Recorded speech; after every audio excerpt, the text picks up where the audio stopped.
Dragons. A peak fantasy monster, and I love them. Do you know what I don't love? Unpainted dragon miniatures. That's why when I saw this thing, I put it upon my soul to have a personal mission to go out and paint all 42 miniatures from the Dungeons and Dragons Wrath of Ashardalon board game. This is all 42 of the miniatures that the game comes with. Now, before I did anything to them, I first unboxed them, obviously. I then rinsed them off with soapy water and a toothbrush to get all that mold release off. I then took them outside on a sunny day and primed them with a rattle can primer. I used the one from the Army Painter, but anything that works with plastic should be good.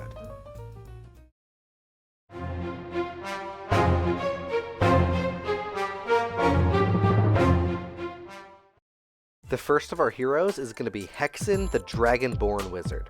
This is a pretty cool sculpt, but I do have one major issue with it, which is that it's only attached to the base by that front foot, which means that if you get your thumb and press on his cape or the back of his head, you can rock the entire miniature forward, which is, you know, it's okay, but it's just not ideal because it doesn't feel as secure, so it could snap very easily at that foot. I also wish that the purple part that I colored on his cape, that little ridge that you see, was raised a little higher to make it easier to paint. But other than that, it's a really fun model. I like the hair on it, I love the staff, and it's rare that you get a wizard or a sorcerer dragonborn, and this could be used for either, so that's great.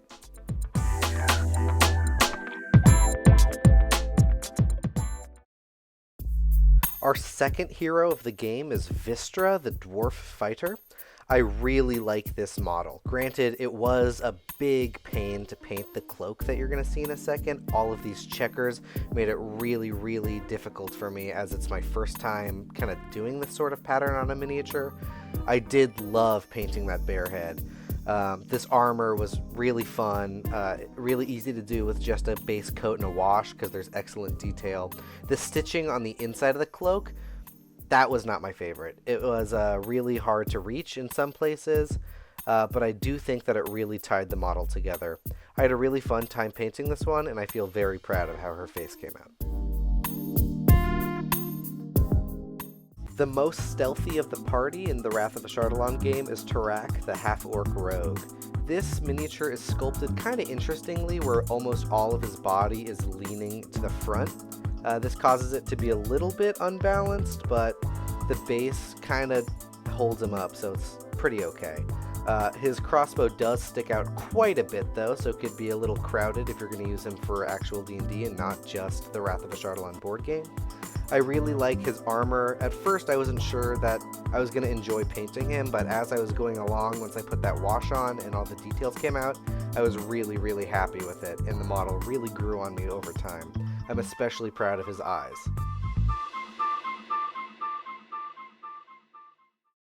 Our cleric is Quinn. He's a human, and he has one major issue for me, which is a giant seam line on the side of his face. It's so bad that it actually creates a huge dent along the side of his jaw up to his ear, extending to the hair. You can see it right there. It's just a giant crater.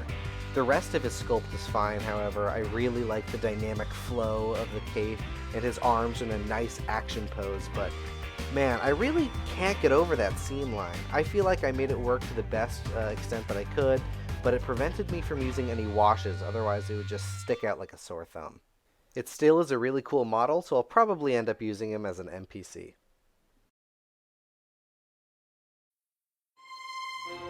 Last, but certainly not least of the player characters, is Keyleth, the Elf Paladin. She's one of my favorite miniatures from the set that I painted. I really like how simple the armor is while it still retains a lot of that visual impact from the table. I really enjoy the dynamic pose, however, I don't love how small she is, and if you get the set, you'll notice that she's just a little smaller than the other player characters, which is okay, just kind of a bummer.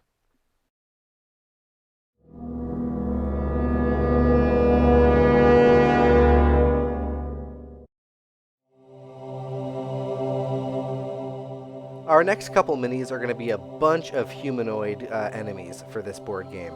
Starting off strong, we got the Duergar, which are some of my favorite models of the set as a unit. I really like the overall sculpt aesthetic they got. When painting all of the units, I tried to go with a purple and gray so that they could blend in with the shadows of the Underdark. For these guard units, I went with a brown cape, also to blend in with the surroundings of the Underdark, and I gave them a stone shield. Now, it's a big blank canvas, and I'm not too confident with my freehanding, so I thought a stippled stone would look good for, like, weathered. I also thought that it kind of looks like the moon, and I thought that was pretty cool. Here's a shot of all of them together as a big unit, and I really like how cohesive they look together.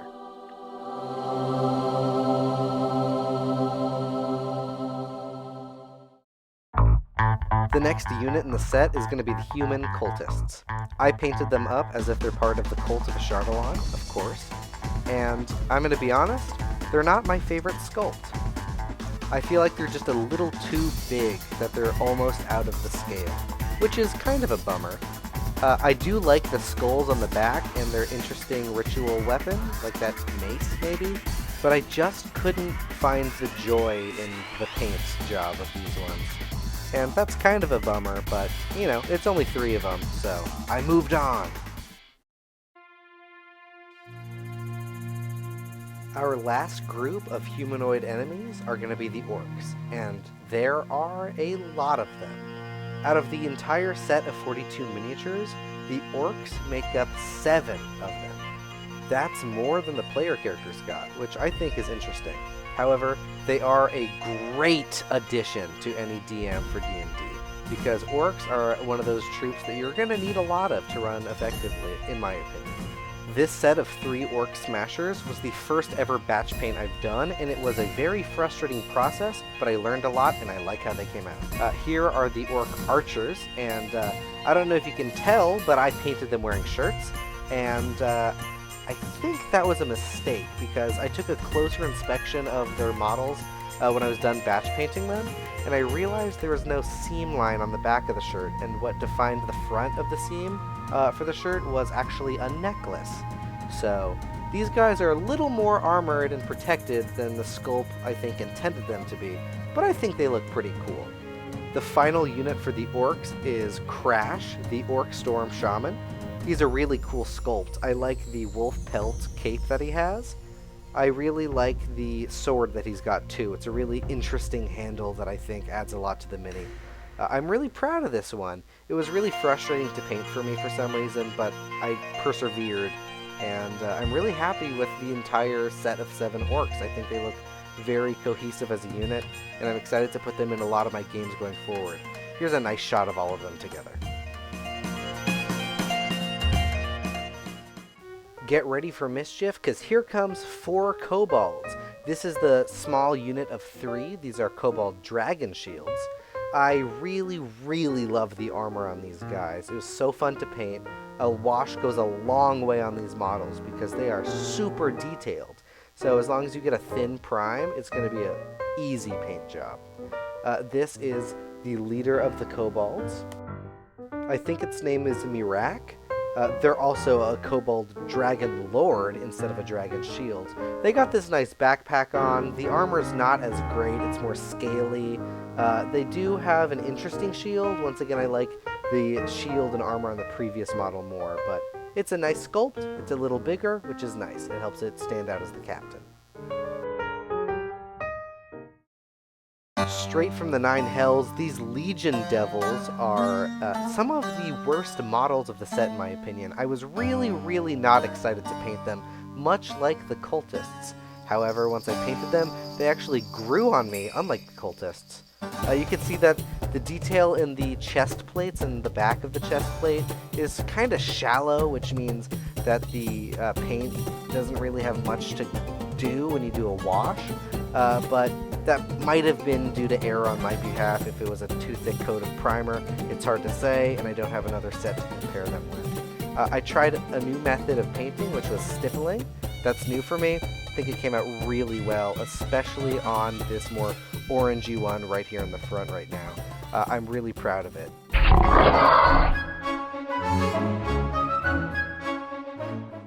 There are not a lot of animals in this set, but the two that they have are really nice. Starting off strong with the snakes. This is an excellent giant snake miniature.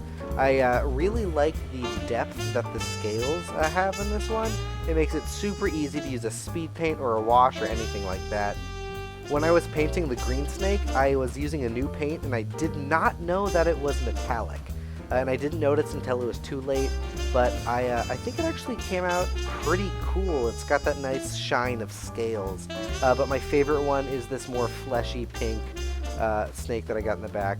I'm not really too thrilled about that red snake, but I do think that it matches Ashardalon, which is nice.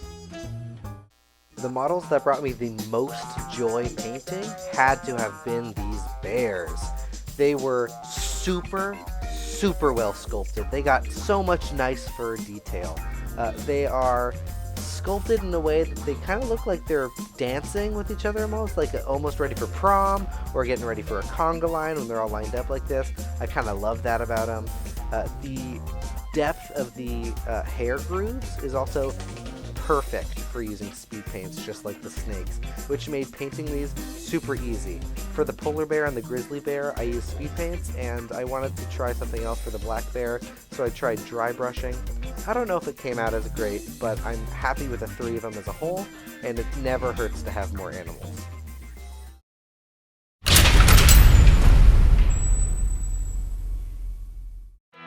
For the first of the Aberrations, we got the Grell.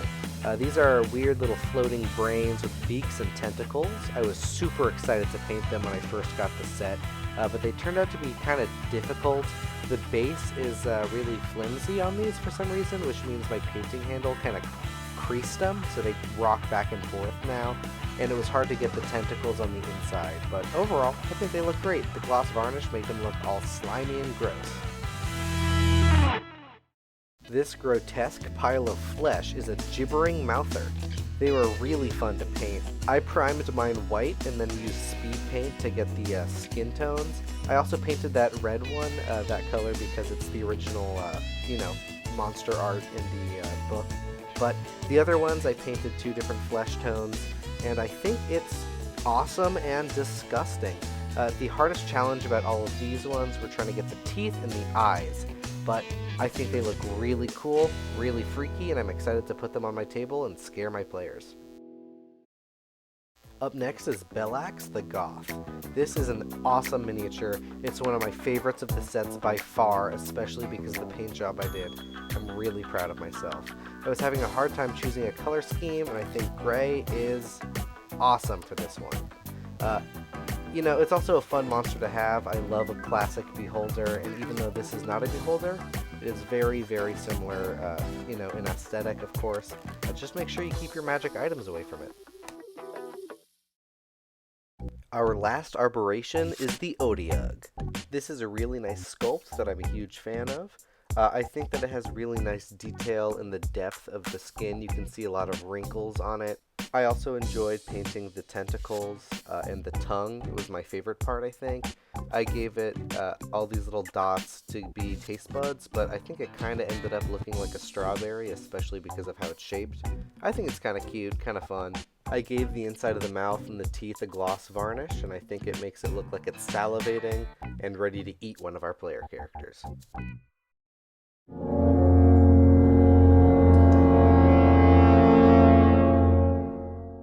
Our second to last miniature of the set is the Rage Drake.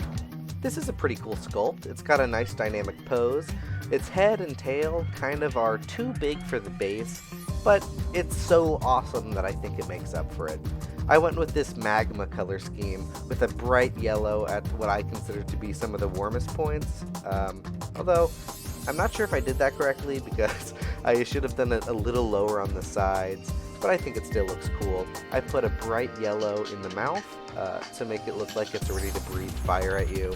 I actually don't really know what this monster does. I was mainly going on aesthetic because I couldn't find a stat block and I did not read the card for it in the game. Anyway, I think it's really cool, super proud of it, and I'm excited to put on the table. And last but not least, the mini we've all been waiting for, Ashardalon, the red dragon with a demon heart. this miniature is big. It is about the same size as the flying dragon miniatures, especially the blue dragon from the Nolzor's Marvelous Miniatures line. I think that's how you say it. But even though that one's flying, this one still reaches the same height, which I think is pretty impressive. The wings are really detailed with the skin, the wrinkles, as you can see here. It was pretty frustrating to base paint for me. I had to put a lot of patience into it because of just how much of it is red. It was hard to get an even base coat of red with a black primer, but I think it looks pretty good. I added a nice dark wash to the wings and the whole body, and I think that really brought out that detail nicely. Dry brushing goes really easy over these wings as well. For the base of the miniature too, I just added some nice texture paste to try to make it look like it blends in with the environment, especially on this one, because those rocks alone on a base kind of make it look isolated, and it just doesn't really fit in unless you do something to it. But with this miniature, I finished all 42 minis in the set. From start to finish, including time to clean, prime, and paint, it only took me about 26 days to do this entire set, which I'm super proud of, as I'm not really a fast painter, but I do love to paint, so this was a huge accomplishment for me. Anyways, thank you so much for watching and sticking to the end. I hope that you enjoyed seeing all of the Wrath of Ashardalon miniatures painted. I know that that's something that I like to look at when I'm interested in getting a game or trying to find new miniatures, so I wanted to put out some more content if you're looking for something similar. I plan to do more miniature set reviews in the future, not just the D&D official board games, but also some other sets that you can find on Amazon for cheap, or other board games if I get to that in the future. Thank you so much for watching. It would mean a lot to me if you subscribe, maybe if you like, maybe leave a comment. I know the classic YouTube things, but you know, if you wanna, it would be awesome. Thank you. Bye.